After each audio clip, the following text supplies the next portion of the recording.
اعوذ باللہ من الشیطان الرجیم بسم اللہ الرحمن الرحیم الحمد للہ الذی لا یبلغ مدحتہ القائلون ولا یحصی نعماءہ العادون ولا یعدی حقہ المجتہدون الذي ليس لصفته حد محدود ولا نعت موجود ولا وقت معدود ولا أجل ممدود فطر الخلائق بقدرته ونشر الرياح برحمته الصلاة والسلام على الرسول المسدد المصطفى العمجد المحمود الأحمد سیدنا و مولانا و مولا الکونین جد الحسن والحسین عانی والقاسم محمد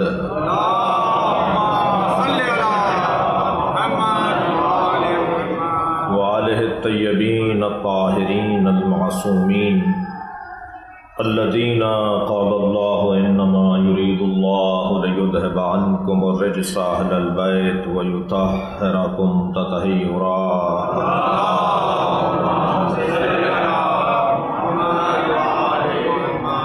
ولعنۃ اللہ علی اعدائہم اجمعین من یوم عداوتہم الی قیام یوم الدین اما بعد قال الحکیم فی قرآن الکریم بسم اللہ الرحمن الرحیم قل انما انا بشر مثلکم یوحی الی انما الہکم الہ واحد فمن کان یرجو لقاء ربہ فلیعمل عملا صالحا ولا یشرک بعبادۃ ربہ احدا صلوات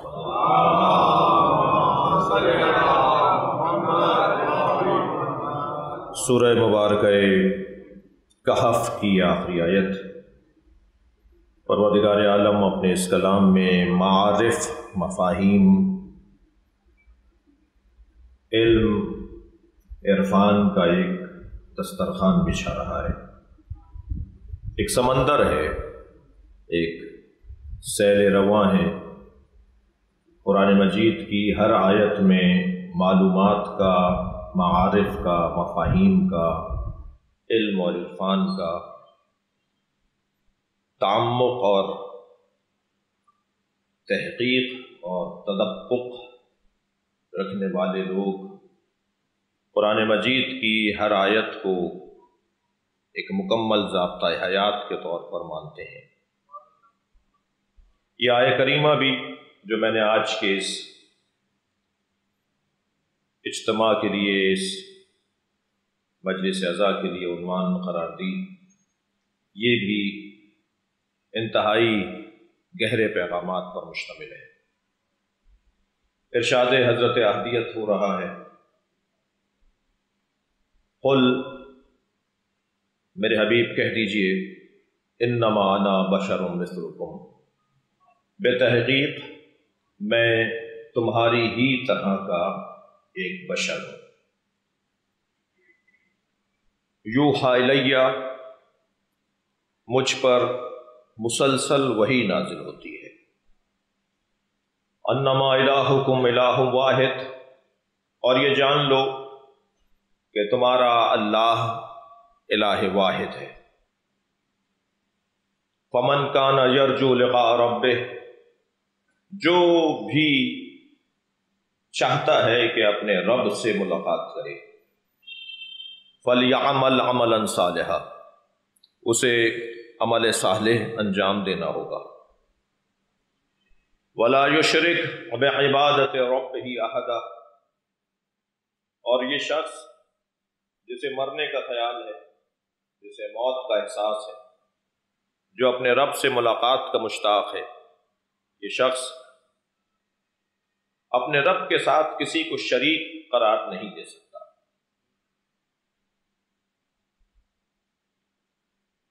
پروردگار عالم نے اس آیہ کریمہ میں جو پیغام نازل کیا وہ بذریعہ مصطفیٰ نازل کیا۔ قرآن مجید ہم تک پہنچا کیسے ہے؟ ہم میں سے کوئی بھی نہ اس کا روا ہے، کوئی روادار ہے، نہ اس کے اندر قابلیت اور اہلیت ہے کہ وہ یہ دعویٰ کرے کہ اللہ نے ہم سے بات کی ہے۔ اور بقول ایک بزرگ عالم دین کے کہ وہی ہے جو ہر ایک کو منہ نہیں لگاتی۔ یہ قرآن ہے، یہ کوئی کسی عارف اور کسی صوفی اور کسی نفس کشت کا شہودی کیفیت نہیں ہے، اور نہ ہی یہ کوئی اہل عرفان کے لیے مکاشفے کا عالم ہے جو یہ کہہ دیا جائے کہ یہ فرد خاص کی بات ہے، اور ایسا تو ہم پر بھی ہو سکتا ہے۔ قرآن مجید اپنے محل پر نازل ہوا ہے، یہ ہر جگہ اترنے والی چیز نہیں ہے، یہ ہر جگہ آنے والا کلام نہیں ہے۔ اللہ نے اپنے حبیب کے قلب مبارک پر قرآن کو نازل کیا ہے، اور جو قرآن اگر پہاڑ پر نازل ہوا ہوتا تو لا رأیتہ خاشعا متصدعا من خشیۃ اللہ، تو تم دیکھتے کہ پہاڑ ریزہ ریزہ ہو جاتا، وہ قرآن مجید کی سنگینی کو برداشت نہ کر پاتا۔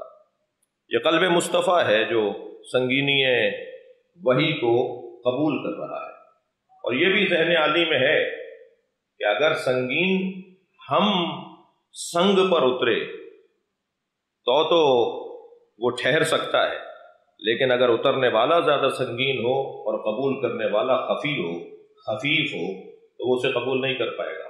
کم سے کم ماننا پڑے گا کہ جیسا قرآن ہے ایسے ہی مصطفیٰ ہے، جبکہ دعویٰ ہمارا کچھ اور ہے۔ صلوات پڑھیں گے محمد وآلہ محمد۔ تو ارشاد حضرت احدیت، قل، اے میرے حبیب کہہ دیجئے، انما انا بشر مثلکم، میں تمہاری ہی طرح کا ایک بشر ہوں۔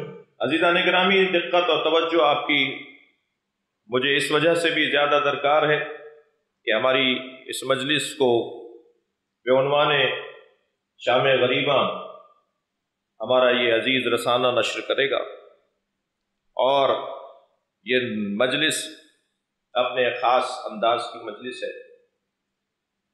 اعلان اگر کوئی اہم ہو، بڑا ہو، غیر معمولی ہو، غیر مانوس ہو، تو اس کا تو اعلان کروایا جاتا ہے۔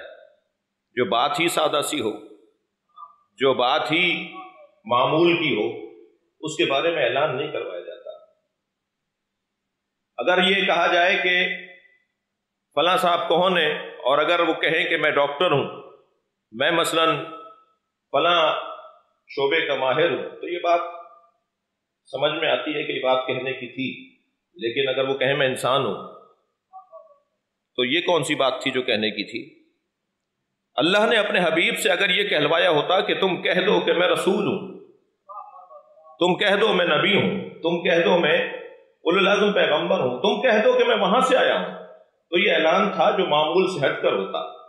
یہ اعلان کیا ہے کہ کہہ دو میں تمہاری طرح بشر ہوں۔ عزیزان گرامی، دقت نظر یہ ہے کہ جو نبی اپنی مرضی سے خود کو بشر بھی نہ کہہ سکتا ہو، وہ اللہ کے سنگین پیغاموں کو اپنی مرضی سے کیسے پہنچائے گا؟ اللہ کا ہر پیغام نبی مکرم نے ویسے ہی پہنچایا جیسا نازل ہوا۔ بھائی اب قل تو ان سے کہا گیا تھا نا کہ تم کہہ دو، انہوں نے قل بھی کہا ہے۔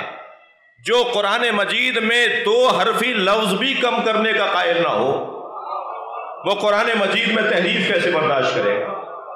اور یہ پھر وعدہ پروردگار ہے کہ قرآن محفوظ رہے گا، ہم نے اسے نازل کیا ہے اور ہم ہی اس کی حفاظت کرنے والے ہیں۔ قل، اے میرے حبیب کہہ دیجئے، انما انا بشر مثلکم، میں تمہاری طرح کا ایک بشر ہوں۔ عزیزان گرامی، اتنا محترم سامع مجمع میرا جو یہاں تشریف فرما ہے اور جو اسے اپنے مخصوص وقت پر دیکھے، وہ جو ایک جیسے ہیں وہ ایک جیسے نہیں ہیں۔ اللہ نے ہم سب کو ایک جیسا، ہم میں سے کوئی بھی معصوم نہیں ہے، ہم میں سے کوئی بھی جو جنہیں میں جانتا ہوں، جو میری شناخت میں ہیں، جو میرے سامنے ہیں، کوئی نبی نہیں بیٹھا ہوا، کوئی معصوم نہیں بیٹھا ہوا۔ جنہیں اللہ نے ایک جیسا بنایا وہ ایک جیسے نہیں ہے۔ یہ تو اللہ کا ہنر ہے، یہ تو کمال صنعت قادر مطلق ہے کہ اس نے ہر مخلوق کو نیا بنایا ہے. ہر آنے والا پچھلے آنے والے سے مختلف ہے. یہ نہیں ہے کہ ایک ماں باپ کی اولاد ہیں تو سارے ایک جیسے ہوں گے، بلکہ یہاں تو عمل ایسا ہے کہ ہر آنے والا پچھلے آنے والے سے نیا جوہر لے کر آ رہا ہے. اب مجھے نہیں معلوم کہ یہ 2 بچے اچھے کا نعرہ کہاں سے آیا. اگر یہ 2 ہی بچے اچھے کا نعرہ اسلام کا نعرہ ہوتا تو ابو طالب کے چوتھے بیٹے کو علی کہتے ہیں. صلوات پڑھیں گے محمد و آل محمد پر. ہر آنے والا ایک نئی توانائی اور ایک نئی صلاحیت لے کر آ رہا ہے. تو جنہیں اللہ نے ایک جیسا بنایا ہے وہ ایک جیسے نہیں ہے. تو پھر جنہیں پروردگار عالم نے مخلوق اول قرار دیا ہو، بلکہ کہہ لوں کہ اپنا آئینہ بنایا ہو. اللہ جب چاہتا ہے کہ اپنا جمال دیکھے، جب چاہتا ہے کہ اس کی مخلوق اس کے جمال کو محسوس کرے، تو وہ آئینہ بناتا ہے. میں اور آپ بھی آئینے کے سامنے کھڑے ہونے سے مانوس ہیں، ہمیں بھی آئینہ اچھا لگتا ہے. اور یہ جو انسان آئینے کے سامنے کھڑا ہوتا ہے یہ اس کی فطری کیفیت ہے. یہ جمال کو پسند کرتا ہے اور چاہتا ہے کہ لوگ بھی پسند کریں. لہٰذا آئینے کے سامنے کھڑا ہونا لوگوں کو متوجہ کرنے کا مقدمہ ہوا کرتا ہے. یہ پہلے اپنے آپ کو دیکھتا ہے اور پھر چاہتا ہے کہ لوگ دیکھیں تو انہیں اچھا لگے. یہ جو انسان کی فطری کیفیت ہے، جب فطری ہے تو یہ اللہ نے بنائی ہے. اور اللہ بھی جمیل ہے اور وہ بھی جمال کو پسند کرتا ہے. تو میں اور آپ تو اپنے جمال کو دیکھنے کے لیے آئینہ بناتے ہیں. اللہ اپنا جمال دیکھنے کے لیے کیا بناتا ہے؟ شاید میں تو ایک آئینے سے اپنا جمال دیکھ لوں، اللہ نے 14 آئینے بنائے ہیں. اللہ اپنا جمال دیکھتا ہے 14 کے ذریعے اور اپنا جلوہ دکھاتا ہے 14 کے ذریعے. آپ تصور کریں، میں نے آئینے کی بات کی ہے تو میں ایک جملہ کہہ دیتا ہوں کہ ایک حجرے میں آپ چاروں دیواروں پر آئینے لگا دیجئے اور وسط میں خود کھڑے ہو جائیے. آپ کو ہر طرف آپ نظر آئیں گے. کیا جتنے آپ نظر آ رہے ہیں آپ اتنے ہی ہیں؟ آپ تو ایک ہی ہیں نا. ایک وجود اگر 10 آئینوں میں دیکھے گا تو اسے 10 نظر آئیں گے، مگر ہوگا ایک. اور وہ جو آئینہ ہے وہ نہیں ہے، اور وہ جو ہے وہ آئینے میں نہیں ہے. بس یہی تو سمجھانا چاہتا ہے کہ وہ وحدہ لا شریک ہے. اس کے جلوے 14 ہیں. کبھی وہ مشہد میں جلوہ دکھاتا ہے، کبھی وہ نجف میں جلوہ دکھاتا ہے، اور ان سارے جلووں کا عظیم جلوہ کبھی مدینے میں دکھاتا ہے. صلوات پڑھیں گے محمد و آل محمد.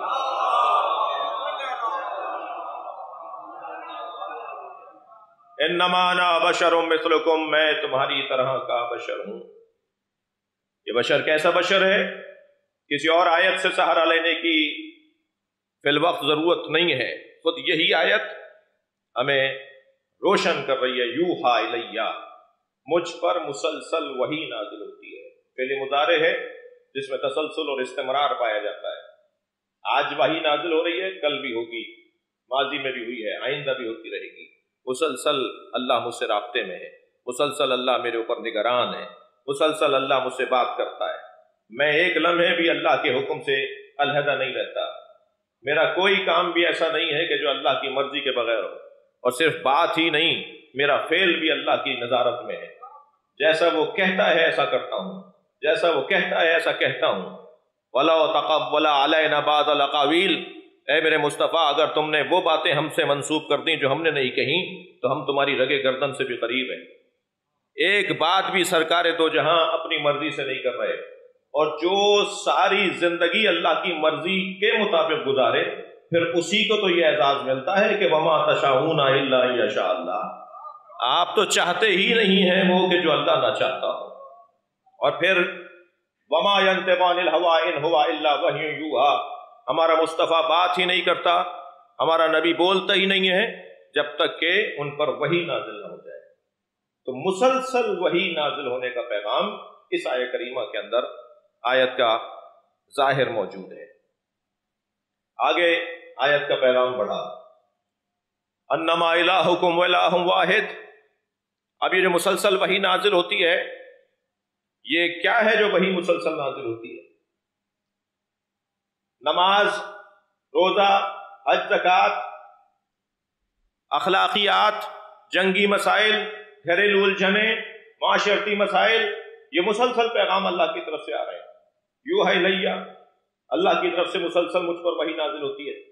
اور یہ مسلسل وحی نازل ہوتی ہے تو ظاہر ہے ایک ہی بات تو نہیں نازل ہو رہی، مسلسل بات بدل بدل کے نازل ہو رہی ہے، مختلف پیغامات نازل ہو رہے ہیں۔ تو یہ جو اللہ نے اپنے حبیب سے کہا کہ مسلسل تم پر وحی نازل ہوتی ہے، کہہ دو ان سے، یہ کیا مختلف پیغامات کی طرف اشارہ ہے یا کوئی ایک ایسا پیغام ہے جو تمام پیغامات پر نظارت کے لیے بار بار نازل کیا جاتا ہے؟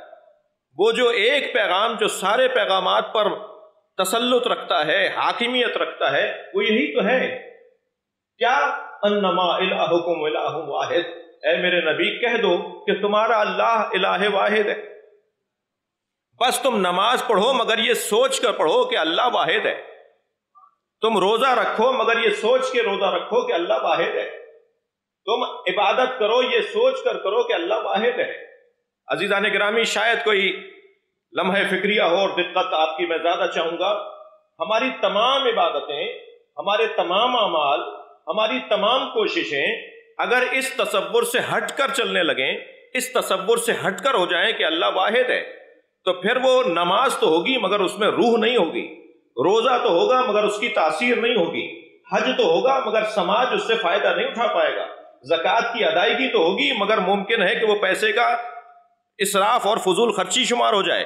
وہ کیا چیز ہے کہ جو تمام اعمال کے اوپر حاکمیت کرتی نظر آئے گی؟ وہ یہی تو ہے، انما الہکم الہ واحد، تم اللہ کو واحد مانو، تم اللہ کو واحد مانو، ایک اللہ کی حاکمیت میں تمام اعمال انجام پانے چاہیے، وہ عبادی اعمال ہوں یا وہ معاملاتی اعمال۔ صلوات پڑھ لیں محمد وآلہ محمد۔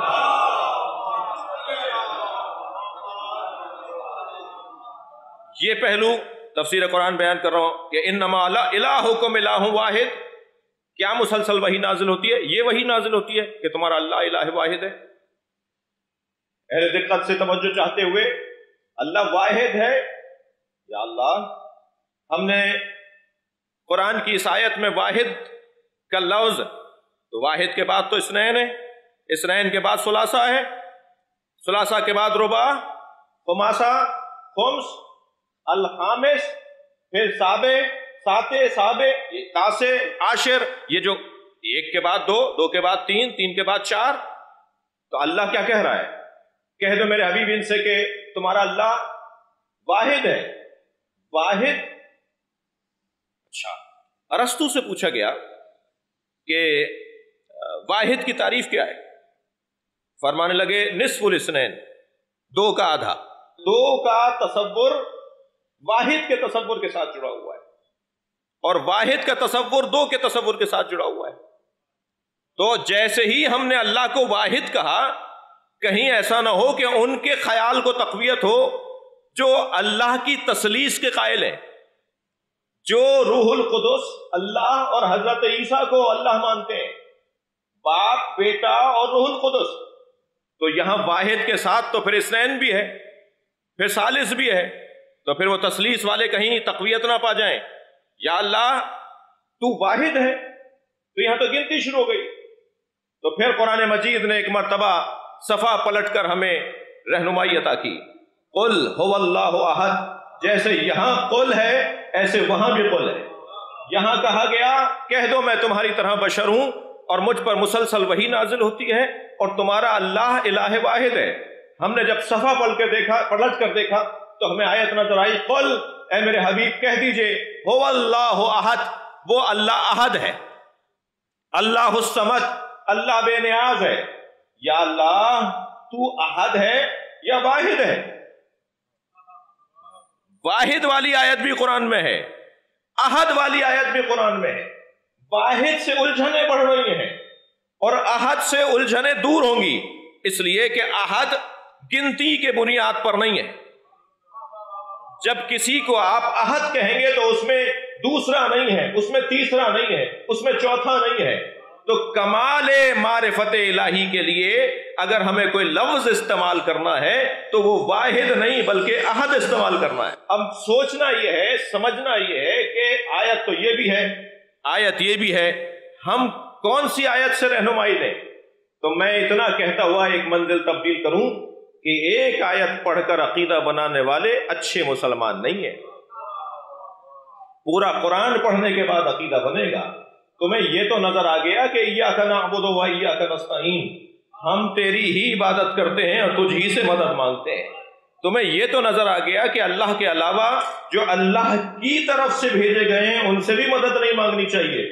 تمہیں یہ نظر نہیں آیا کہ نبی سے اللہ نے کہا مجھ سے دعا مانگو تو یہ مانگو، رب ادخلنی مدخل صدق واخرجنی مخرج صدق، یا اللہ مجھے ہر کام میں سچائی کے ساتھ داخلہ عطا فرما، سچائی کے ساتھ خارجہ عطا فرما، وجعلنی من لدنک سلطان نصیرا، اور اپنی جانب سے مجھے مضبوط مددگار عطا فرما۔ تو صلوات پڑھیں گے نبی آل نبی۔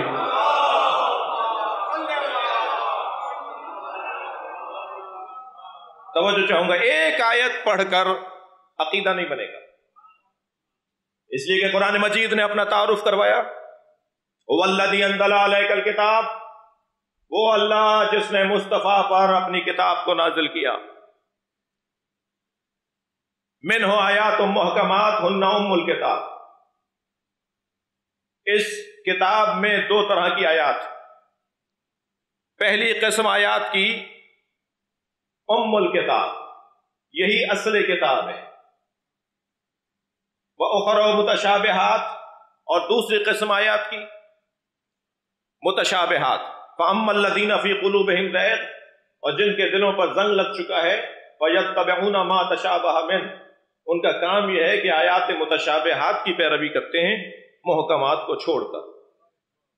ویسے عزیزو، ایک جگہ میٹھا پانی رکھا ہو اور اسی کے ساتھ کڑوا پانی رکھا ہو، کون ذی عقل ہے، کون باشعور ہے جو میٹھے پانی کو چھوڑ کے کڑوا پانی پیے گا؟ عقل تو یہ کہتی ہے کہ میٹھا پانی پیو، دونوں پانی رکھیں تمہارے سامنے۔ قرآن کہہ رہا ہے کہ قرآن کی آیات دو طرح کی ہیں، محکمات اور متشابہات۔ اللہ نے محکمات کی پیروی کرنے والوں کے بارے میں کچھ نہیں فرمایا۔ اللہ کہہ رہا ہے جو متشابہات کی پیروی کرتے ہیں ان میں دو بیماریاں ہیں، ایک تو ان کے دلوں پہ زنگ لگ چکا ہے، اور ایک یہ قرآن کو اپنی پسند کے مطابق تعویل میں لے جانا چاہتے ہیں، یعنی خود بدلتے نہیں، قرآن کو بدل دیتے ہیں۔ ان کا کام فتنہ پھیلانا ہے۔ تو جب محکم موجود ہے تو محکم کے ہوتے ہوئے متشابہ کی طرف کوئی جائے گا تو مذمت اس کی ہوگی۔ اب یہ نہیں کہا جائے گا کہ کربلا میں حسین کیوں گئے، تم سے پوچھا جائے گا کہ تم کیوں نہیں گئے۔ صلوات پڑھ لیں گے نبی اور آل نبی کا۔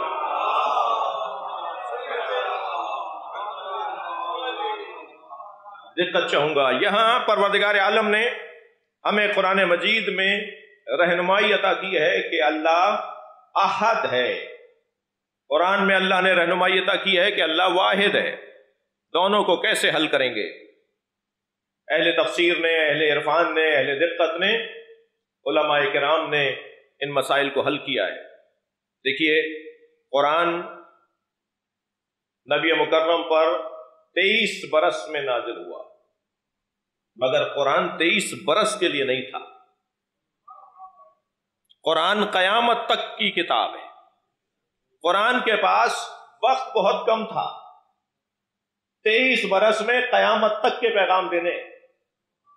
اس 23 برس کے وقت کو آپ قیامت تک تصور میں لا کر ذرا سوچئے، وقت کم تھا یا نہیں؟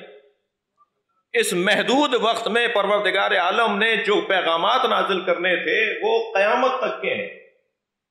اب اس زمانے کے لوگوں کا فہم بھی ملحوظ رکھنا ہے، اور آگے آنے والے زیادہ شعور بڑھ جانے اور زیادہ علم عام ہو جانے والوں کے شعور کو بھی ملحوظ رکھنا ہے۔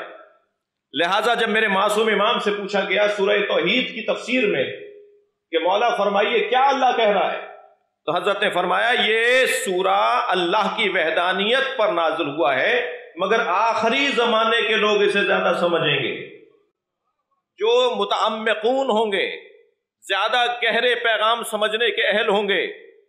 اب یہاں جب کہا احد ہے تو وہ قیامت تک آنے والے باشعوروں کو ذہن میں رکھتے ہوئے جب کہا واحد ہے تو 365 اللہ ماننے والوں کو ذہن میں رکھتے ہوئے، جو 365 اللہ کو صلوات پڑھنے ذرا محمد والے،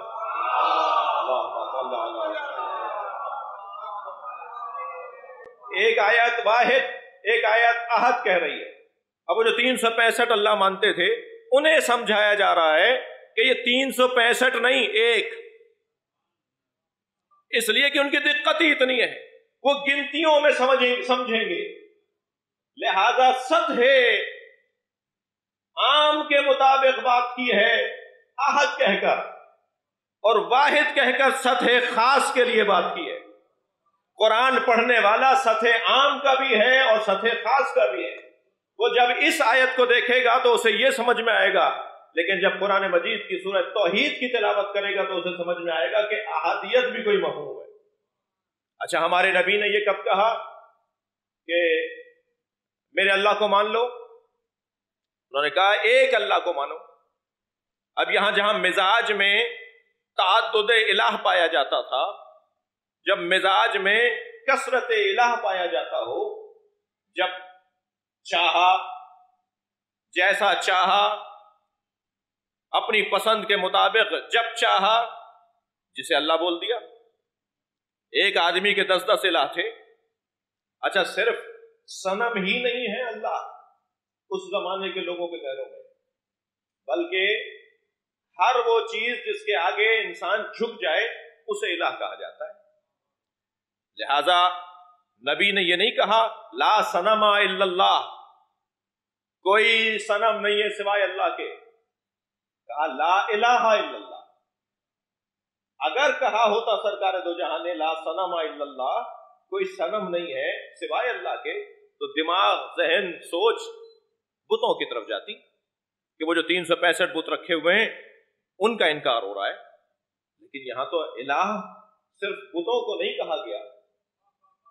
بعض اوقات قرآن مجید نے تو ہماری رہنمائی کی کہ کچھ لوگ ہیں جو اتباع کرتے ہیں اپنی پسند اور اپنی مرضی کی، یعنی اپنے آپ کو پسند کرتے ہیں، تو کبھی الہ انسان کی پسند ہو جاتی ہے، کبھی الہ کرسی ہو جاتی ہے، کبھی الہ انسان کا منصب ہو جاتا ہے، کبھی الہ شہرت ہو جاتی ہے، کبھی الہ انسان کا علم ہو جاتا ہے۔ اور یہ جو مختلف الہوں کو تصور میں لایا جائے، کبھی انسان جھک جاتا ہے کہ کرسی کے آگے سب کچھ، شہرت کے آگے کچھ سب کچھ، لہذا پروردگار عالم نے یہ نہیں کہا کہ میرے حبیب ان سے کہہ دو کہ کوئی بت نہیں سوائے اللہ کے، نہیں، کوئی الہ نہیں۔ اب یہاں آپ سے میں دقت تھوڑی زیادہ چاہوں گا۔ خواجہ معین الدین چشتی رحمت اللہ علیہ نے ضرورت شعری کے مطابق کلمہ آدھا نہیں پڑھا ہے، حقا کے بنا لا الہ است حسین۔ یہ ایسا نہیں تھا کہ وزن پورا کرنے کے لیے انہوں نے الا اللہ کو ہٹا دیا۔ حقا کے بنا لا الہ الا اللہ است حسین کہتے تو وزن بگڑ جاتا، بحر طویل ہو جاتی، پچھلا مصرع جو ہے وہ دوسری بحر میں تھا، یہ مصرع کسی اور بحر میں ہو جاتا۔ یہ ضرورت شعری نہیں تھی، یہ شعر کے وزن کو پورا کرنا مطلب نہیں تھا، مطلب یہی تھا جو انہوں نے کہا ہے۔ کلمے کے دو پہلو ہیں، لا الہ ایک حصہ ہے، الا اللہ دوسرا حصہ ہے، اور الا اللہ کو مقدم کر کے لا الہ کو مؤخر کر کے بھی نہیں پڑھا جا سکتا۔ توجہ چاہوں گا، یہاں معین الدین چشتی رحمت اللہ علیہ نے جب کہا کہ حقا کے بنا لا الہ است حسین، کیوں امام حسین کو بنا لا الہ قرار دیا؟ توجہ چاہوں گا، جس زمانے میں حسین اپنا عہد پورا کر رہے ہیں اس زمانے میں الا اللہ کو تو مانا جا رہا تھا، لا الہ کو نہیں مانا جا رہا تھا۔ اس زمانے میں نمازیں تھیں، اس زمانے میں روزے تھے، اس زمانے میں حج تھا، اللہ تھا، اللہ کا کوئی منکر نہیں تھا۔ جب کربلا بسی تو اللہ کا کوئی منکر نہیں تھا، بلکہ الا اللہ کو مانتے تھے، لا الہ کا تصور ختم ہو گیا تھا۔ امام حسین نے، اب دیکھیے، اذان ہو رہی تھی وہاں، جماعت ہو رہی تھی وہاں، نماز پڑھ کر تیر مارا جا رہا تھا، جی یہ اللہ کے ماننے والے تھے، بحث یہ ہے ہی نہیں کہ وہ اللہ کے ماننے والے تھے یا نہیں تھے۔ میں تو سوال کروں گا اپنے محترم سننے والوں کے ذریعے سے کہ کوئی اللہ کو مانے اور باطل الہوں کا انکار نہ کرے تو کیا تم اسے مسلمان مانو گے؟ کیا نماز پڑھ لینے سے انسان مسلمان کہلائے گا؟ کیا ایک سجدہ کر لینے سے یہ ثابت ہوتا ہے کہ یہ کہیں اور سجدہ نہیں کرتا؟ کیا ایک روزہ رکھ لینے سے کیا یہ ثابت ہوتا ہے کہ یہ کسی اور کی وجہ سے بھوک نہیں مرتا؟ نہیں عزیزان گرامی، کتنے ہی مواحد اس زمانے میں بھی تھے، کتنے ہی اللہ پرست آج بھی ہیں جو اللہ کو تو خوب مانتے ہیں مگر اللہ کے دشمنوں کے آگے بھی جھکتے نظر آتے ہیں، اللہ کے مخالفوں کے آگے بھی جھکتے نظر آتے ہیں۔ جتنا چاہوں گا اللہ ہی کے گھر کے پڑوس میں رہ کر اگر اللہ کے مخالفوں کے آگے بیعت کر لی جائے تو یہ کیسا ہے جو اللہ کو تو مانتا ہے مگر لا الہ کا تصور کھو چکا ہے۔ لا الہ کے تصور کے بغیر الا اللہ کا تصور پھر معاشرے کو اسی سمت لے جائے گا جس معاشرے کے حاکم کو یزید کہا جاتا ہے۔ توجہ چاہوں گا، شارب الخمر، معلن بالفسق، قاتل نفس محترمہ، وہ یزید تھا نا۔ امام حسین اصلاح کس کی کرنے جا رہے ہیں؟ فرما رہے ہیں انما خرجت لطلب الاصلاح فی امت جدی، میں اپنے نانا کی امت کی اصلاح کے لیے جا رہا ہوں۔ تو مولا امت مصطفیٰ کی کوئی برائی؟ آپ کی زبان مبارک پر تو امت مصطفیٰ کی کوئی برائی ہم نے نہیں سنی۔ آپ نے امت مصطفیٰ کو تو کچھ نہیں کہا، برا تو آپ کے نزدیک یزید ہے، تو اصلاح یزید کی کیوں نہیں کر رہے؟ دقت چاہوں گا، اصلاح یزید کی نہیں کر رہے امام حسین، امت کی اصلاح کرنے جا رہے ہیں۔ برا یزید ہے، برے کی اصلاح ہونی چاہیے۔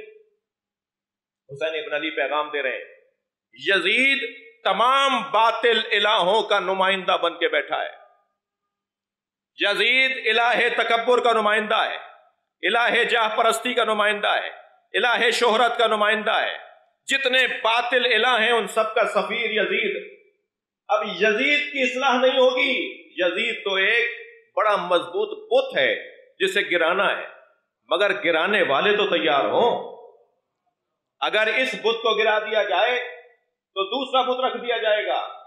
تو حسین مزاجوں کو تبدیل کرنے جا رہے ہیں، حسین سوچ تبدیل کرنے جا رہے ہیں، اور سوچ عزیزان گرامی یہ پھر بگڑ سکتی ہے۔ دقت چاہوں گا اس جملے پر جو کچھ کہنے جا رہا ہوں، سوچ پھر تبدیل ہو سکتی ہے، لہذا کربلا صرف کربلا میں محدود نہیں ہے، زینب شام پہنچائیں گی، کوفہ پہنچائیں گی، مدینہ پہنچائیں گی، اور امام سجاد 36 سال تک کربلا کو یاد کر کے ہمیں پیغام دیں گے، اور ائمہ اہل بیت ہمیں حکم دیں گے کہ ہر سال محرم آنے پر کربلا کو یاد رکھنا۔ جتنا تم کربلا کو یاد رکھو گے اتنا بتوں کے مجموعے یزید کے خلاف تصور بیٹھے گا اور لا الہ کا تصور روشن ہوگا تاکہ الا اللہ میں دم آ سکے۔ یہ مفہوم الا اللہ اس وقت زور پکڑے گا، یہ اللہ کی وحدانیت اس وقت طاقت پائے گی جب لا الہ کے تصور کو روشن کیا جائے۔ سرکار دو جہاں کو یہ نہیں کہا گیا کہ کہہ دو بتوں کو چھوڑ دیا جائے اور میرے اللہ کو مان لو۔ اچھا، اگر سرکار نے یہی فرما دیا ہوتا میرے اللہ کو مان لو تو یہ اللہ ماننے میں غنی تھے، ایک اور اللہ مان لیتے۔ بحث یہ ہے ہی نہیں کہ ایک اللہ، میرے اللہ کو مان لو، بحث یہ سارے الہوں کا انکار کرو۔ میں آپ کے توسط سے پیغام دینا چاہوں گا، آج عالم اسلام اگر زبوں حالی کی طرف ہے، آج اگر مسلمان پریشانیوں میں افزائش پا رہے ہیں تو اس کا سبب مفہوم لا الہ کو گم کر دینا ہے۔ جب تک ایک وحدہ لا شریک کے اقرار کے ساتھ تمام طاقتوں کا انکار نہیں کیا جائے گا، اس وقت تک مسلمان اپنی حیثیت رفتہ کو نہیں پا سکتا۔ ہاں، یہ ذہن میں رہے کہ اللہ کی طاقت کے برابر میں اگر کسی کی طاقت کو تصور کیا جائے گا تو یہ طاقت باطل طاقت ہے، لیکن اللہ کی طاقت کے طول میں اگر کسی طاقت کو تصور کیا جائے گا تو یہ عین توحید ہے۔ مثلاً اگر آپ مولا نبی سے مدد مانگتے ہیں، یا رسول اللہ مدد کہتے ہیں، مثلاً اگر آپ یا علی مدد کہتے ہیں، اگر ہم اولیاء الہی سے مدد مانگ رہے ہیں تو اس لیے کہ وہ اللہ کے ولی ہیں۔ اگر اللہ، رسول اللہ، مولا علی طول میں تصور کیا جائے تو یہ عین توحید ہے، اور اگر برابر برابر رکھا جائے تو یہی شرک ہے۔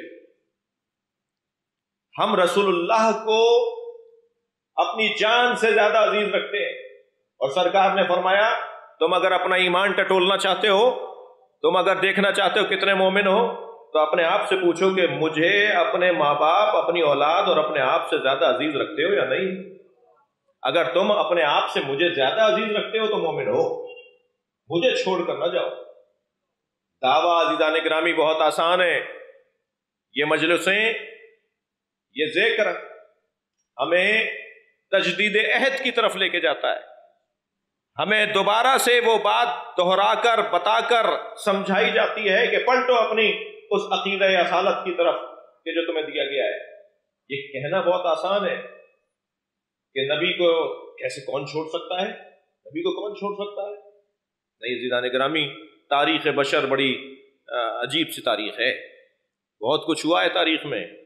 یہاں نبی بکے ہیں، حضرت یوسف کو بیچا گیا ہے، یہاں نبیوں کو آروں میں چیرا گیا ہے، خود ہمارے نبی سرکار کو بچوں نے گھیر لیا، کوئی دامن پکڑے ہوئے تھا، کوئی ہاتھ پکڑ رہا تھا، حضرت نے اپنی جیب میں ہاتھ ڈالا تو اخروٹ کے دانے تھے، تو حضرت نے ایک ایک دانہ ایک ایک بچے کو اخروٹ کا تقسیم کر دیا، جس بچے کو دانہ اخروٹ کا ملتا رہا وہ نبی کو چھوڑ کے جاتا رہا۔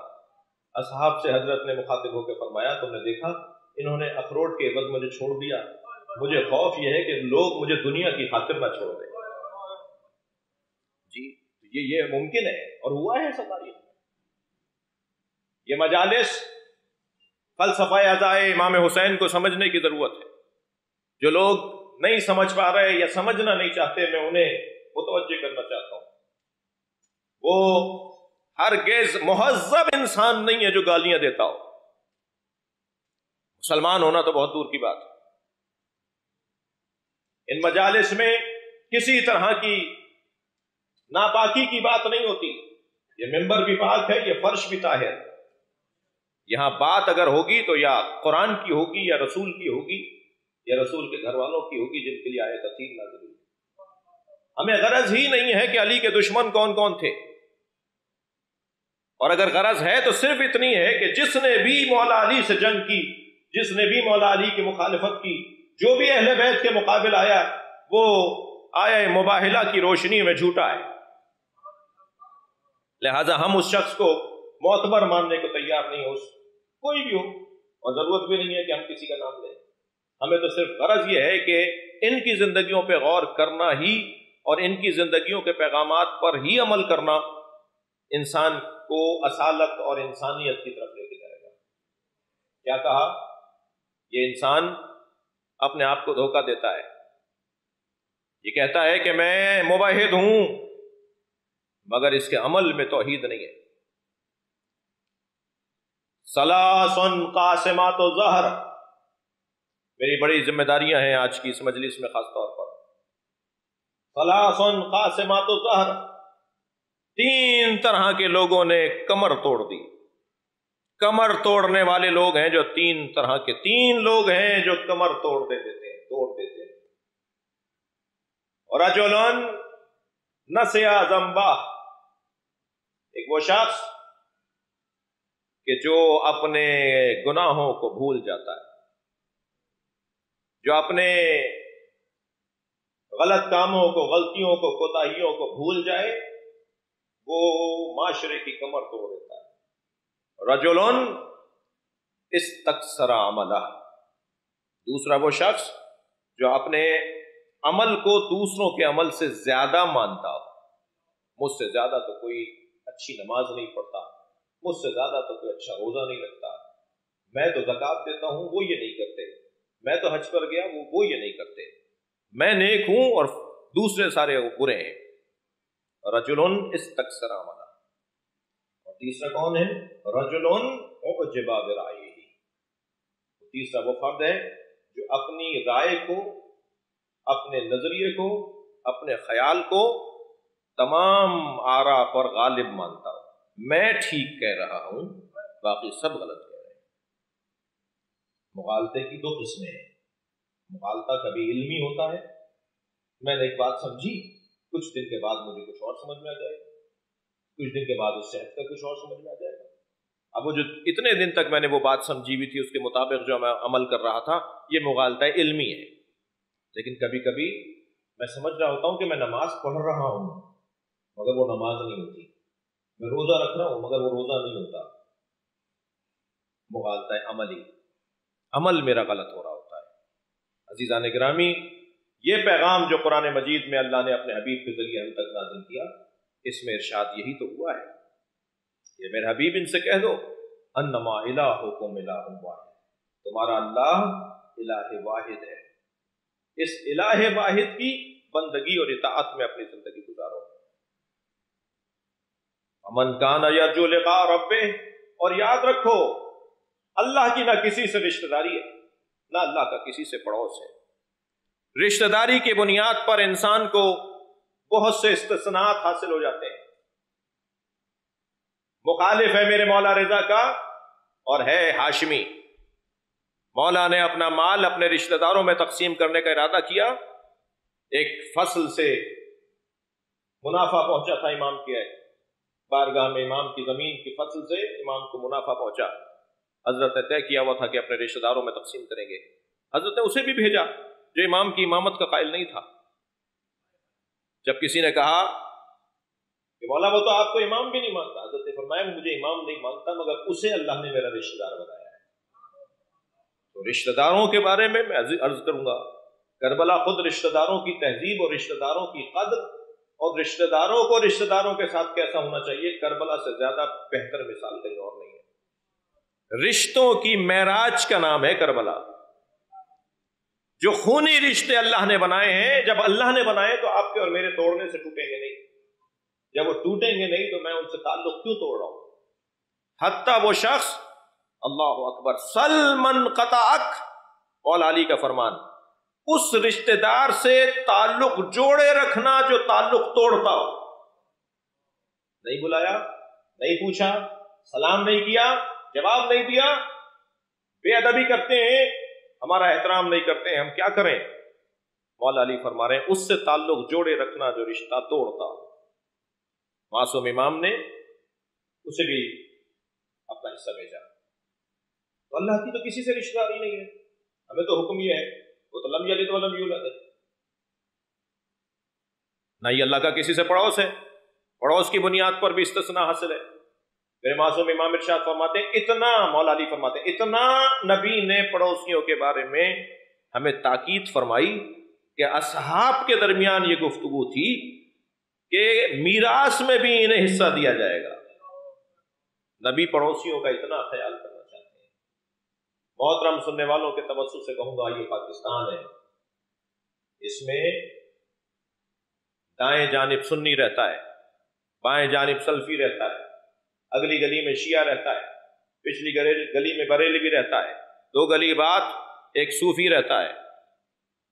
ہم یہاں ہر گلی میں، ہر کوچے میں، ہر محلے میں ہم ایک دوسرے کے ساتھ رہتے ہیں، ہمارا اٹھ بیٹھ ہے، ہمارا تعلق ہے، ہمارے معاملات ہیں، اداروں میں، اسکولوں میں، تعلیمی اداروں میں، تحصیلی اداروں میں، معاشی اداروں میں۔ کون سا ایسا شہر ہے اس ملک کے اندر کہ جہاں ہم سب ساتھ نہ رہتے ہوں؟ تو جب ہم ساتھ رہتے ہیں تو ہر بات میں تو دوستی ہے، تو پھر اسلام بھی ہمیں برداشت کا پیغام دیتا ہے۔ تمہارا عقیدہ وہ ہے، تمہیں مبارک ہو، میرا عقیدہ یہ ہے، مجھے مبارک ہو۔ سمجھنا چاہتے ہو تو بتانے کو تیار ہوں، سننا چاہتے ہو تو بتانے کو تیار ہوں۔ ہاتھو برہانکم، کوئی ہے جو دلیل لے کر آئے؟ قرآن نے تو پکار کے کہا ہے دلیل سے بات کرو، یا میری بات مان لو یا مجھے منوا لو، اس کے علاوہ تو تیسرا رستہ کوئی نہیں ہے۔ لہذا اگر میں حق پر ہوں اور سچ پر ہوں تو تو مجھے اپنی بات کرنی چاہیے اور دلیل سے بات کرنی چاہیے اور انتہائی پیار سے بات کرنی چاہیے. جدال بھی ہو تو جدال احسن ہو، موعظہ بھی ہو تو اس میں پیار ہو. متحمل نہیں ہے ہمارا معاشرہ. ہمارا معاشرہ ماضی میں بھی متحمل نہیں تھا، مگر شاید بے توجہی تھی، شاید ذمہ داروں کی بے خیالی تھی، جس کی وجہ سے اس ملک کے اندر 30 سال تک خونریزی ہوتی رہی. وہ اسے کافر کہتا رہا، وہ اس سے اپنا دفاع کرتا رہا، اور نتیجہ یہ نکلا کہ ہزاروں جانیں چلی گئیں. لیکن عزیزان گرامی، وہ بہت نامناسب دور تھا. میں اس ذکر کے توسط سے پیغام دینا چاہوں گا، برداشت بڑھائیے. وہ ایسا کرتے ہیں، ہم ایسا کرتے ہیں. اگر وہاں کرنے والوں کو سمجھانے والے معلمین مدرسین معتبر ہیں تو یہاں سمجھانے والے بھی کسی سے کم معتبر نہیں ہیں. وہاں اگر رونے پر پابندی تو یہاں رونے کی تاکید کرنے والے مولانا رضا ہیں. یہاں امام حسین پہ گریہ کرنے کا حکم دینے والے امام جعفر صادق ہیں. کسی طور بھی اسلام کی تاریخ میں آنے والی شخصیات سے قابل مقایسہ شخصیات نہیں ہیں. انہیں ہم برداشت کریں، ہمیں وہ برداشت کریں. اور برداشت تھی، اور یہ آپ نے ابھی تلاوت قرآن سنی، اس کے اندر آیت بھی یہی تھی کہ ہم نے جو تمہیں تقسیم کیا ہے قبائل میں، شعوب میں، علاقوں میں، زبانوں میں، قبیلوں میں، ہم نے تمہیں مذاہب اور مکاتب اور مختلف زبانوں میں تمہیں تقسیم کیا، تو اس لیے تقسیم کیا تاکہ تمہیں آزما سکیں. آزمائش تو تب ہوگی کہ جب سلیقے مختلف ہوں گے. امتحان تو جب ہوگا کہ جب ترجیحات مختلف ہوں گی، اور پھر اسی بنیاد پر انسان اپنے آپ کو ناپے گا، تولے گا کہ میں کتنا وزن اور کتنی سنگینی رکھتا ہوں. لہذا یہاں اعلان ہو رہا ہے، جسے مرنے کا احساس ہے فَلْيَعْمَلْ عَمَلًا صَالِحًا، عمل صالح انجام دے. خدا کے واسطے میرا معاشرہ، ہمارا ملک اخلاقیات کی طرف توجہ بڑھائے. اگر مولا کائنات کو ان کا حق نہیں دیا گیا، اگر سیدہ کو ان کا حق نہیں دیا گیا، اگر ائمہ اہل بیت کے فضائل اور ان کے مناقب کے مطابق انہیں اہمیت نہیں دی گئی، تو یہ مسئلہ کون سا ہے؟ کیا مسئلہ ہے؟ مسئلہ اخلاقیات کا ہے. مسئلہ اخلاقیات کا ہے. میں جسے قابل سمجھتا ہوں اسے اگر اس کا حق نہ دوں تو یہ مسئلہ میری اخلاقی کمزوری کا ہے. انسان کے اخلاقیات جتنے کمال پر جائیں گے اتنا ہی حقدار کو حق ملتا چلا جائے گا. تمام تر توجہ اس بات پر ہو کہ معاشرے کا اخلاق اچھا ہو جائے. نبی اللہ پہنچانے آئے تھے اور اللہ کے ماننے والے اخلاق اچھا نہ رکھتے ہو. نبی قرآن پہنچانے آئے تھے، نبی نے نماز سکھائی ہے، نبی نے روزہ سکھایا ہے، اور روزہ رکھنے والے کا اخلاق اچھا نہ ہو تو کیا کہا سرکار نے؟ سرکار نے فرمایا انما بعثت لاتمم مکارم الاخلاق. میں بھیجا ہی اس لیے گیا ہوں. کہتے نا کہ میں بھیجا گیا ہوں کہ تمہیں اللہ سمجھاؤں، کہتے نا کہ میں بھیجا گیا ہوں کہ میں قرآن پڑھاؤں، کہتے کہ میں تمہیں نماز سکھانے آیا تھا. نہیں، آپ نے یہ نہیں فرمایا. فرمایا مجھے بھیجا گیا ہے لاتمم مکارم الاخلاق، تاکہ میں اخلاق کے کمالات تمہیں دکھا سکوں.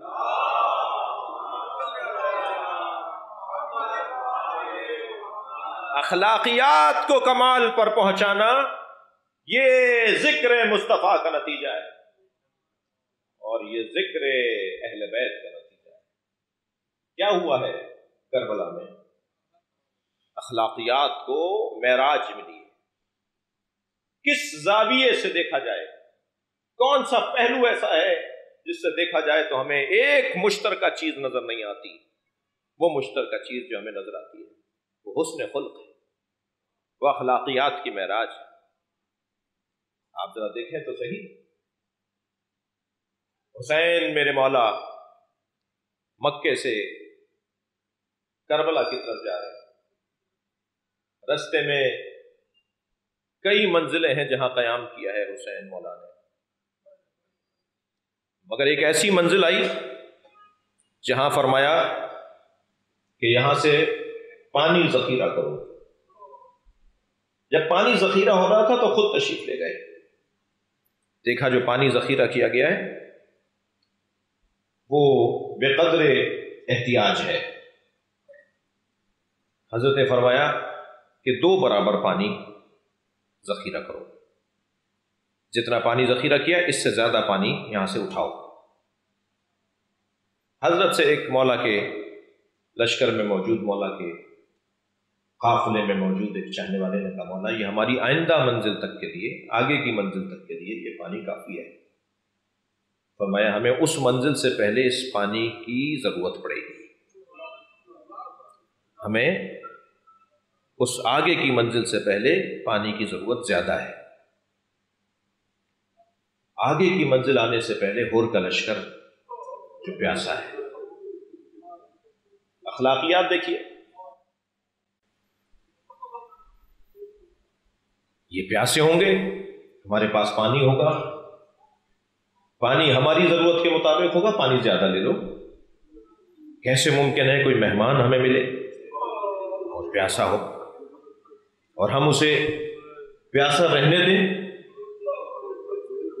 لہذا جب دیکھا تو پیاس کی شدت اتنی زیادہ تھی کہ جانوروں کی زبانیں شدت عطش سے باہر آ رہی تھیں اور گر رہے تھے ہور کے سپاہی پانی نہ ہونے کی وجہ سے۔ فرمایا انہیں پانی پلاؤ۔ مختلف مولا کے چاہنے والے مختلف ہور کے سپاہیوں کو پانی پلا رہے تھے، تو امام نے دیکھا کہ ایک شخص پیاس کی شدت سے گھوڑے سے گرا۔ لشکر ہور کا ایک سپاہی شدت عطش سے گھوڑے سے گرا۔ امام نے کاسا بھرا اور اس کے قریب جا کر اس کے دہن میں پانی ڈالا۔ جب 2 گھونٹ پانی اس کے حلق سے اترا تو اس نے کچھ جان میں جان آئی، تو اس نے آنکھیں کھول کے دیکھا تو امام حسین تھے۔ کہنے لگا تم کون ہو؟ من انتا، کون ہو؟ امام نے فرمایا حسین ابن علی۔ کہا تم وہی ہو جسے مارنے ہم آئے ہیں؟ امام نے فرمایا اللہ تمہیں ہدایت دے گا، اللہ تمہیں ہدایت دے گا۔ اسے ہدایت کی طرف متوجہ کیا۔ اخلاقیات۔ میرے مولا کربلا پہنچے، 2 رکعت نماز اگر میں غصبی جگہ پڑھوں میری نماز باطل، میں اگر گھر میں ایسی جگہ گھر بناؤں جو میری اپنی زمین نہ ہو میرا رہنا گناہ۔ حسین کربلا کی زمین پر تو قیامت تک رہنے آئے ہیں، یہاں تو مزار بنے گا۔ کہا تھا نا شب عاشور جناب زینب سے، اے زینب کبریٰ، جب بی بی کی آنکھوں میں آنسو تھے، بھیا یزیدی لشکر میں اضافے پر اضافہ ہے، آپ کا چاہنے والا کوئی نہیں ہوتا۔ پھر امام کی مناجات سن کے کہا کہ آپ ابھی مناجات میں اس دنیا سے بیزاری کا اعلان کر رہے تھے اور کل دنیا سے رخصت ہونے کا پیغام دے رہے تھے، بھیا کل کیا ہوگا؟ تو بہن کا ہاتھ پکڑا اور صحرائے کربلا میں حسین روانہ ہوئے۔ اجرکم اللہ، آپ کی آوازیں بلند ہو رہی ہیں، میں چند منزلیں لے کر آپ کو عبادت تک پہنچاؤں، اس کمال عبادت تک پہنچاؤں۔ صحرا میں گئے، اشارہ کر کے کہا زینب کل ہم یہاں گھوڑوں سے گرائے جائیں گے، زینب میرے بدن کو پامال کیا جائے گا۔ اپنے بچوں کا ذکر کیا کہ علی اکبر کہاں گرے گا، قاسم کو کہاں پامال کیا جائے گا، اور محمد کو کہاں تیر لگیں گے، میرے عباس کے بازو کہاں قلم ہوں گے۔ عزادارو، امام حسین نے ایک ایک جگہ بتائی اور پھر فرمایا زینب وقت گزر جائے گا، یہاں ہمارا مزار بنے گا، لوگ دور دور سے میری قبر کی زیارت کو آئیں گے، میری قبر لوگوں کو ہدایت عطا کرے گی، اور جان لو یہ ارادہ ہے پروردگار، جان لو یہ مشیت الہیہ ہے۔ عزادارو، امام نے زمین خریدی میرے مولا حسین نے، اور جب زمین کی قیمت ادا ہو گئی تو وہ زمین انہی لوگوں، اسی قبیلے کو وقف کر دی، ہبہ کر دی، یہ زمین میں تمہیں واپس کرتا ہوں کچھ شرائط کے ساتھ۔ اجرکم اللہ، اجرکم اللہ۔ پہلی شرط تو یہ ہے کہ یہاں کاشت نہ کرنا، یہاں ہل نہ چلانا، یہ سرزمین ہل چلانے کے لیے نہیں ہے۔ میرا دل کہتا ہے شاید اس وجہ سے امام نے یہ وصیت فرمائی کہ کیا معلوم جب ہل چلے تو کسی شہید کا کوئی بدن، اس بدن مبارک کا کوئی حصہ کہ یہاں ہل نہ چلانا، یہاں فصلیں نہ اگانا۔ فرمایا اسے بیچنا نہیں، یہ اپنے خاندان میں منتقل کرتے رہنا، یہ اپنی نسلوں کو منتقل کرتے رہنا۔ اور سنیں گے عزادارو آخری کیا شرط فرمائی؟ فرمایا جب ہمیں مار کے چلے جائیں اور ہمارے جنازوں کو یوں ہی چھوڑ جائیں تو تم اپنے بچوں سے کہنا کہ ہمیں آ کے دفنا دیں۔ یہ اس لیے کہا کہ ہو سکتا ہے تم میں یہ جرت نہ ہو اور بچوں کے عمل کو قبول کر لیا جائے، اور پھر اپنی عورتوں سے کہنا کہ آ کر ہمارے بدنوں پر خاک ڈال دیں، اور اگر تمہارے لیے ممکن ہو تو تم ایسا کر لینا۔ اجرکم اللہ۔ میرے مولا نے 2 محرم کو کربلا بسائی، 4 محرم کو عزادارو شمر کا پہلا لشکر آیا۔ ہر کا لشکر تو امام کے ساتھ ساتھ آیا تھا، 1000 کی تعداد ہر کے لشکر میں تھی اور 4000 کی تعداد شمر کے لشکر میں تھی، اور وہ سب کے سب سوار آئے تھے۔ اور اتنا بڑا لشکر جب امام حسین کے اس سرزمین کربلا میں داخل ہوا تو سنیں گے پہلا کام شمر کے لشکر نے کیا کیا۔ شمر کے سپاہیوں نے ان خیموں کی طرف روانگی، ان خیموں کی طرف رخ کیا جو حسین کے خیمے تھے۔ حضرت عباس نے زمین پر خط کھینچا اور ایک مرتبہ جلال حیدری کا اظہار کرتے ہوئے فرمایا کسی میں دم ہے تو خط کو پھاند کے دکھائے۔ ادھر لشکر تیزی سے بڑھ رہا تھا اور ادھر عباس اپنے بازو کا جوہر دکھانے کے لیے، اپنی شجاعت کے جوہر دکھانے کے لیے تیار تھے۔ جناب زینب کے خیمے کی طرف امام حسین نے رخ کیا، خیمے میں جا کے کہا بہن زینب عباس کو بلاؤ۔ جناب فضہ نے باہر جا کر کہا چھوٹے شہزادے تمہیں آقازادی زینب بلا رہی ہے۔ فرمایا اماں جا کر کہیے کچھ لمحوں میں خوشخبری لے کر آ رہا۔ اجرکم اللہ، اجرکم اللہ، کچھ لمحوں میں خوشخبری لے کر آ رہا۔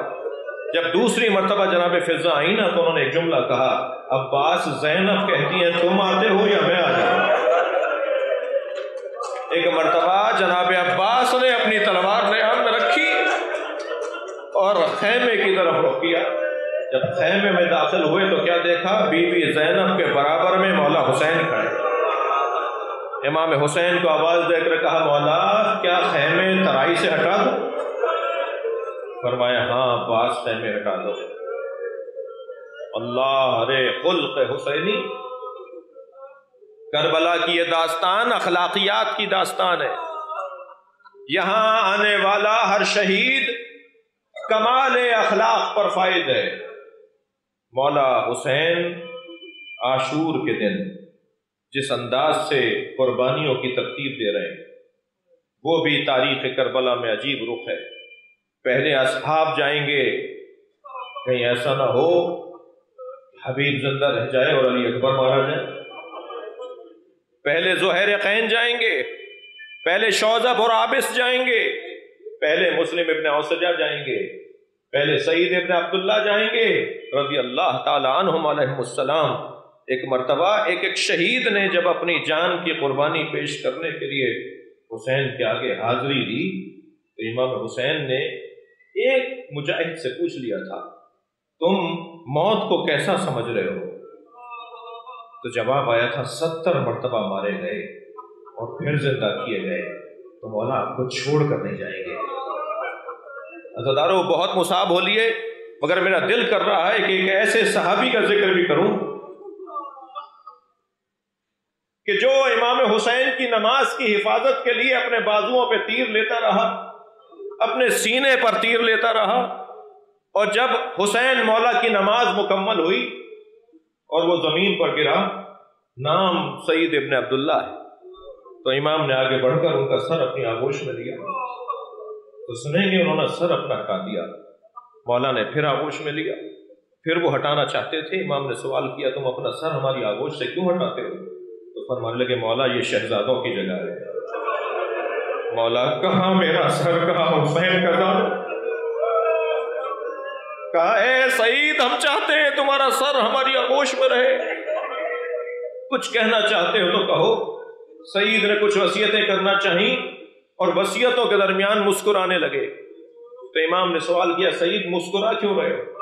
فرمایا مولا میرے سرحان رسول اللہ، ہم اس سے کہتے ہیں تم نے حسین کی جان بچائی۔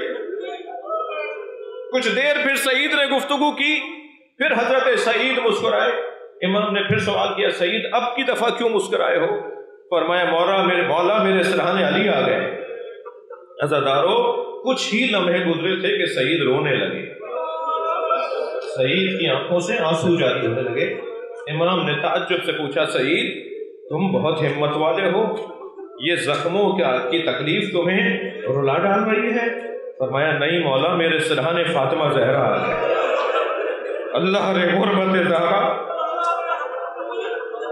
مجھے رونا اس بات پر ہے کہ نبی کی بیٹی مجھے جنت کی بشارت دے دے، میرا شکریہ ادا کرنے آئی ہے۔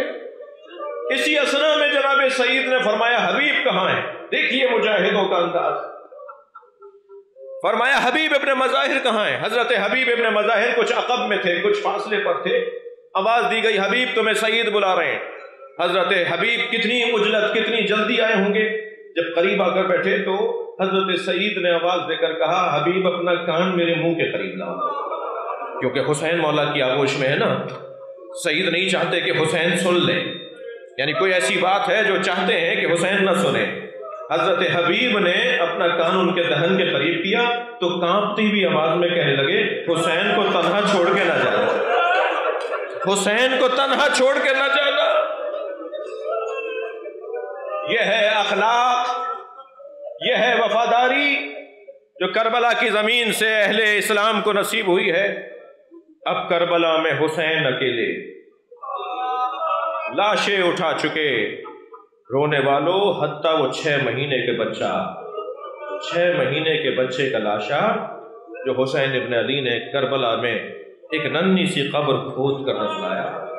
سلام اس ماں پر بھی ہو جس نے اپنے بچے کا لاشا اپنے ہاتھوں سے دفنایا، اور اب کربلا کے میدان میں حسین اکیلے، اور اس تنہا غریب مسافر کو مارنے والے ہزاروں ہیں، اور ہر شخص چاہتا ہے کہ میرا تیر لگ جائے تاکہ وہ ثابت کرے کہ میں نے حسین ابن علی کو مارا ہے۔ ہر شخص یہ چاہتا ہے میرا پتھر حسین کو لگ جائے، ہر شخص یہ چاہتا ہے کہ کسی طرح نیزہ جا کے چبھو دوں۔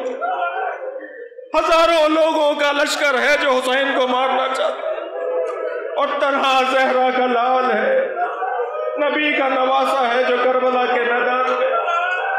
ایک مرتبہ ظالموں نے گھیر کر حسین کو مارنا شروع کیا، تیروں پر تیر لگنے لگے، حسین گھوڑے پہ ڈگمگانے لگے۔ ایک مرتبہ کربلا کا عجیب منظر، کربلا میں عجیب منظر نظر آیا۔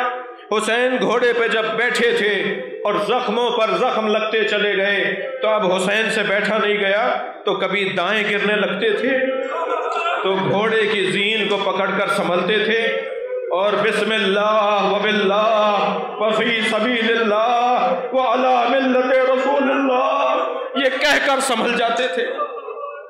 کبھی بائیں گرنے لگتے تھے، پھر حسین زین پکڑ کر سنبھلتے تھے، اور پھر کوئی نہ کوئی تسبیح زبان پر جاری کرتے تھے۔ لیکن عزاداروں مقتل نے عجیب منظر لکھا ہے، اور حضرت مختار کے دربار میں یزیدی سپاہیوں نے جو احوال بیان کیے ہیں نا، اقرار جرم تو اقرار ہوا کرتا ہے، وہ ثبوت ہوا کرتا ہے، انہوں نے بیان کیا کہ آخری منظر میں، آخری مرحلے میں حسین کس انداز پہ گھوڑے پر بیٹھے تھے۔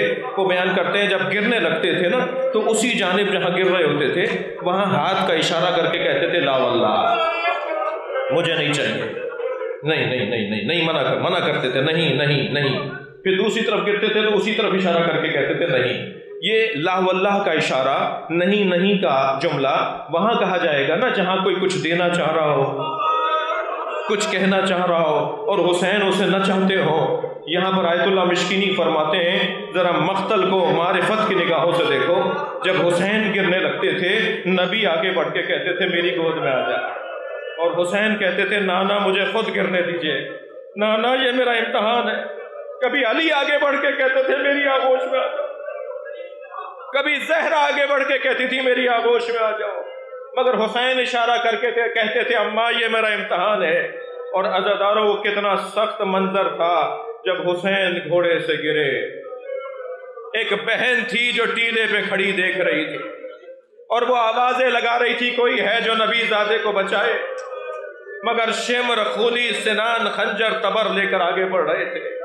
اور ایک ایسا منظر بھی آیا کہ جب جناب زینب نے بھائی کی حفاظت کی خاطر کہ جب کوئی میری سن نہیں رہا تو زین العابدین کو اٹھاؤں جا کر، اور اپنے غشی میں مبتلا بھتیجے کو جا کر اٹھایا۔ زین العابدین ذرا دیکھو یہ سیاہ اندھیاں کیسی ہیں، یہ زمین کربلا پہ زلزلہ کیسا ہے، کہ پھوپھی اماں خیمے کا پردہ ہٹائیے۔ اب جو خیمے کا پردہ ہٹا، عزاداروں نیزے کی ہنی پر حجت خدا کا سر تھا۔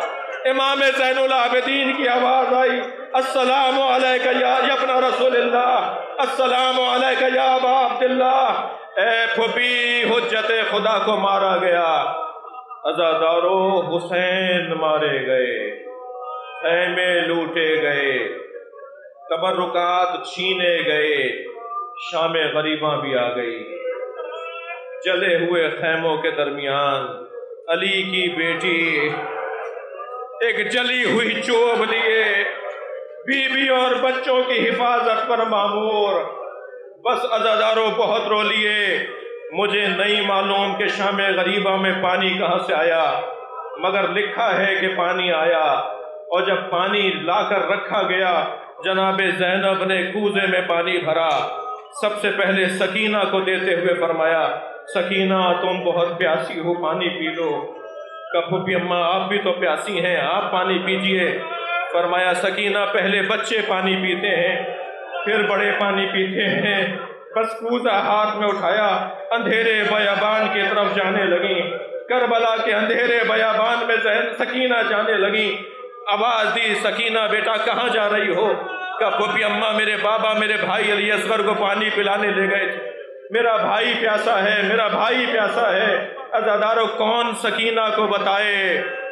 شام غریباں گزر رہی ہے، ایک علی کی بیٹی ہے اور قافلہ حسینی ہے، زینب کی بہنیں ہیں، بھابیاں ہیں، بچے ہیں۔ یہ پہاڑ جیسی رات ہے، پرانے والا دن ہے جب اسیر بنایا جائے گا، جب ہاتھوں میں رسیاں باندھی جائے گی، جب کوچہ بکوچہ دیار بدیار پھرایا لوگ تشہیر کریں گے یہ نبی زادیہ۔